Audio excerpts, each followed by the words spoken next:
All right, it's time for part two. So let's go ahead and just make a new file and call it part two.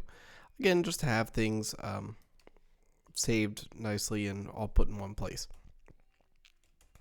Also, it's going to get more interactive, but we got a lot to kind of slam through and cover really quickly. So let's go and dive in. So the first thing we're going to do is introduce you to variables because really none of what we did in part one is how you would write Python code in reality. Because we just kind of wrote these one-off lines, and that's actually why you saw stuff getting not printed but logged at the bottom of what we would kind of call the output console. You don't normally see that as you run through your Python files because usually what you're doing is you're catching, so to speak, what you're typing in variables. So that's what I'm going to do right now. So I'm going to make a string called Python is great, but that string's no longer going to be floating in space. It's going to be attached or assigned to a variable. And this is one of the reasons we installed Pylance and that Python extension at the beginning, is because look at what happens when I even hover over this my string in this variable blue. It shows you that, hey, my string is a literal string. Python is great. I can run that cell. And let's talk more about Visual Studio Code and why we're in a Jupyter Notebook. And what I meant by this is a living document is because now that I'm in this new code block and I've ran my string, again, notice there was no output because we caught the string, so to speak, in this variable name. Well, I now have access to that variable name anywhere I want in any cell I make in the future, because this is what I mean by it's a living document. Once you run any cell, you have access to whatever you stored in that cell and any variable names later on in the code. So that's pretty cool. Now, that can get a little messy sometimes because let's talk about a few other things. When we name variables in Python, we try to follow what we call conventions. So what we wouldn't do is we wouldn't just say this is number X, like so.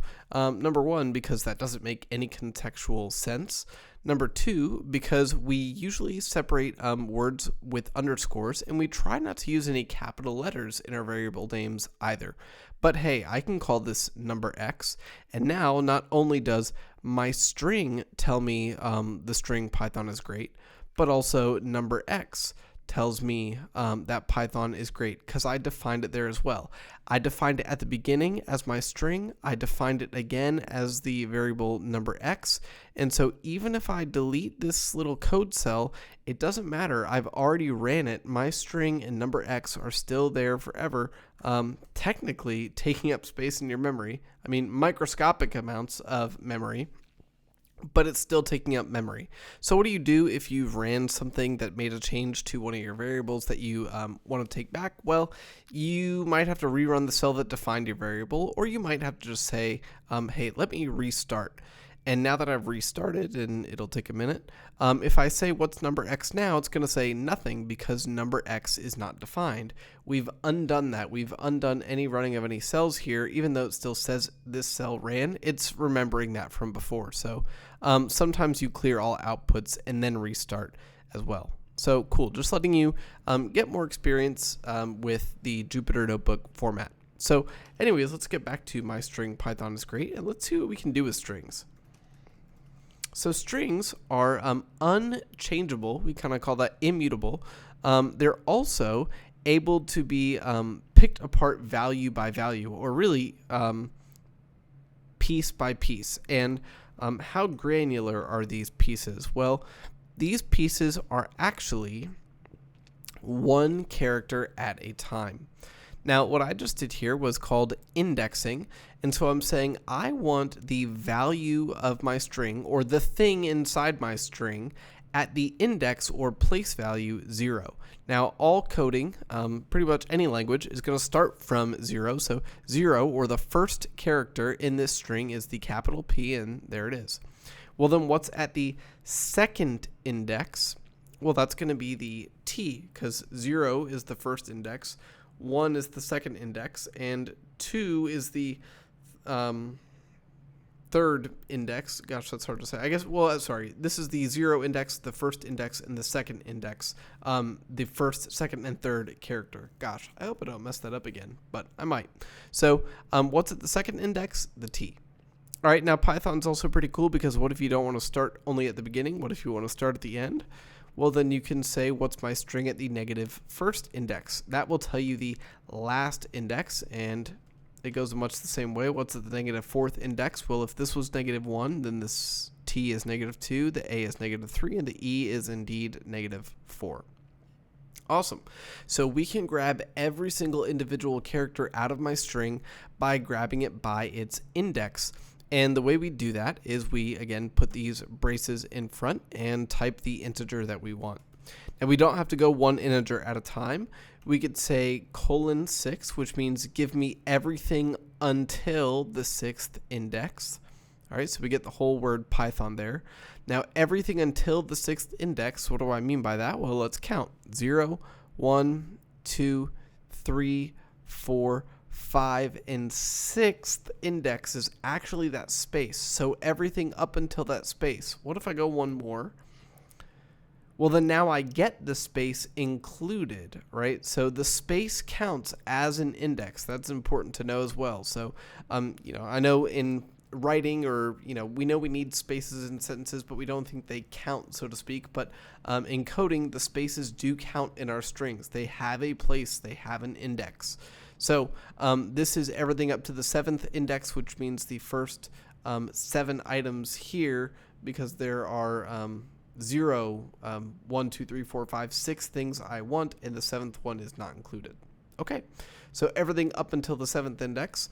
What if I want everything after the 5th index? Well, then I would type that like so.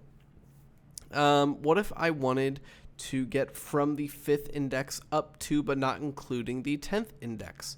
Well, I can do that as well. So we call this slicing when we have that colon inside there, because we're not just taking one little piece at a time, we're taking a kind of slice at a time. So you can do that in Python. You can go, again, from the beginning up until. You can go, all the things we saw before. We won't bore you. But there's a few more nifty tricks we'll figure out with that kind of index slicing notation, but that's enough for now. Let's move on and show you that you can do the same thing with a list. So again, let's use some good naming practices and call this my list. And let's make this list full of a few complicated things like 1, the number 2, the Boolean true, and maybe even that dictionary we were talking about later. And well, let's just say 7. Maybe I have 7 apples for some reason. Okay, so like I said, lists are versatile. You can put whatever you want inside them. A string, a number, a Boolean, a dictionary, another list inside the dictionary, inside of your original list. You can definitely do that in Python. You just need to think carefully about why you would or should do that. There are reasons, just consider them. And that's kind of what this whole thing is. We'll learn that as well as we go. Anyways, how do I get stuff out of my list? Well, the same way. We can index. We can say what is at the second index. Now, be careful and know that we're doing indexing. This is written in the same way we did it with this string up here. You get things out of indexing. Sorry, I'm just going to put that back there so I remember what I did last. We get things out of indexing by, counting from 0. So 0, 1, and 2. So it hopefully didn't surprise you that we got the true out of that list, but it might surprise you because maybe you looked at that and said, well, wait a minute, 2, the number is literally in the list, and you put 2 inside of those brackets. Why didn't I get the 2 out? Because these brackets are special when you put them after your variable name. It's saying, hey, let me look through this thing and find what's in the second index. Now, we're going to get a lot of errors in Python, but one error you can get is maybe saying what's at the 9th index of my list. Well, there is nothing at the 9th index. That's out of range because there's technically only 1, 2, 3, and even though this is a dictionary, that's the 4th item in my list, and there's only 4 items. There's definitely not 9 items, or technically 10 items to give me a 9th index, if you remember that carefully.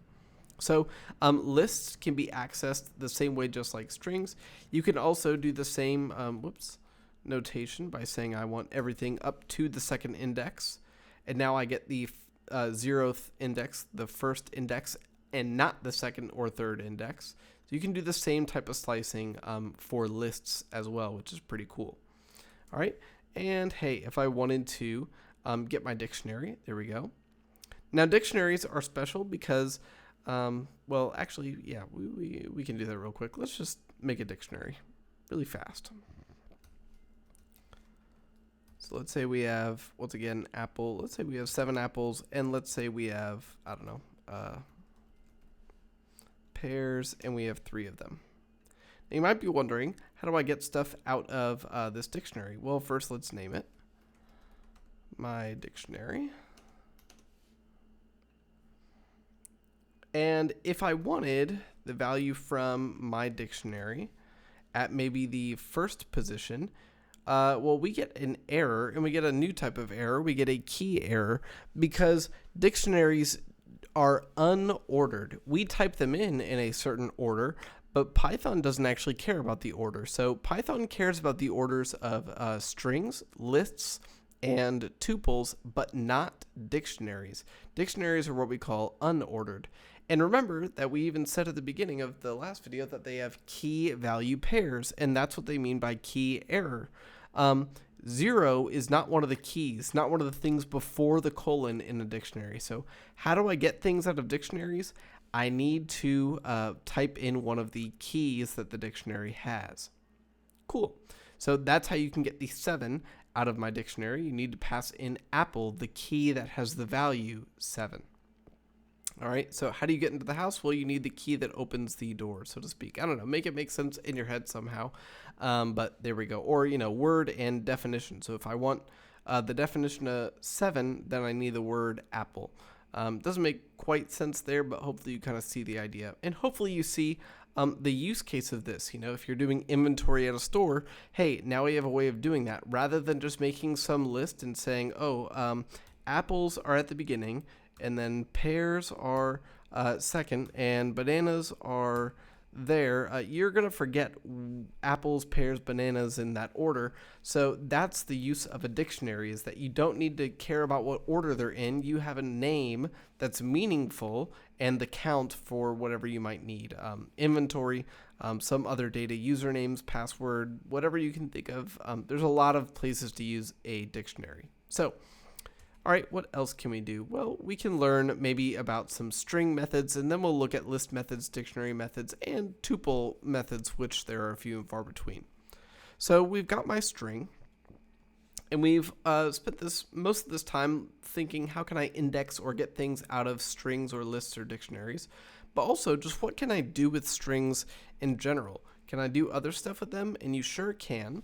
We can use methods of strings, and you can get these methods by typing in your variable name and then putting a dot, and then look at what shows up, again, thanks to Pylance in that Python extension that we plugged in. All the methods you might ever want to use on a string and more, pretty much, are here. So let's look at a basic one. Not is upper. Let's just do upper. Upper. And you then need to put this parentheses there after, because a method is a function, and we've seen the type function before. Type function had those parentheses there with, the thing we wanted inside of it, but this time we don't need to put anything inside. We just need to say, hey, I want my string to be upper, whatever that is. And well, it actually means that string's now uppercase. Cool, so we can uppercase the whole string, but don't worry. You still have the old string there. So we haven't changed the string at all. We've just changed it for that one moment. We got that output in all caps, and then it wasn't saved. It still was this old one. So if you want it to save, then you're going to have to make a new variable, maybe call it capital string, and say, I want capital string to be my string uppercased. Now notice it didn't get printed out because we caught it, so to speak. It went into this new variable, capital string, and feel free to try to type that out and you'll see that, hey, it shows up in all caps. All right, really quickly, what else can we do with strings? Let's look at maybe a few more. Well, maybe we want to count how many T's were in my string. And you need to type it in quotes because you're looking for the string T inside of your string. Python is great, and there are indeed 2 T's inside of that string. Cool. Let's look at a few others. My string, let's say I wanted to, oh, this is a good one. Let's say I wanted to replace the is with really, which doesn't make any grammatical sense, but hey, you can replace something inside. You could even write it like this. You could replace those spaces as well, and now it's all put together in one. Maybe let's just put that string there just so we can see what it was originally. So we replaced the space is space with really. Now, what if I did replace space is space space with really? Well, then it's not going to get replaced because nowhere is this inside of your string. So this could never be replaced because there was not anywhere in this that had a space, is, space, space in it. So there was nothing to replace.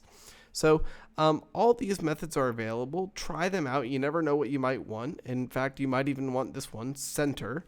It says, hey, provide a width for me, like 50. And now you've got a string of length 50 where Python is great is sandwiched in the middle of these blank spaces. All right, so there's just a ton of different methods, built-in methods for strings that are there for you to use that probably have something you want. One last one, really, really quick, is the join. And join is, not join, sorry, split. Split's a really special one we'll see a lot more of. And this is the first one that does something really unique. It turns your string into a list of individual strings. So notice what it did was it split the original string on its white spaces and gave us now each of the individual words. So cool, punctuation included. So there's tons of methods, and the way you learn about them is honestly by saying maybe to Google, I need to do this with my string. Can I lowercase everything? Pardon me. Can I uppercase everything? Can I turn each word into its own little list, and can I grab this word by word? Yes, you can. So there's tons of things you can do with strings. You learn about them by just experimenting, by reading through their documentations.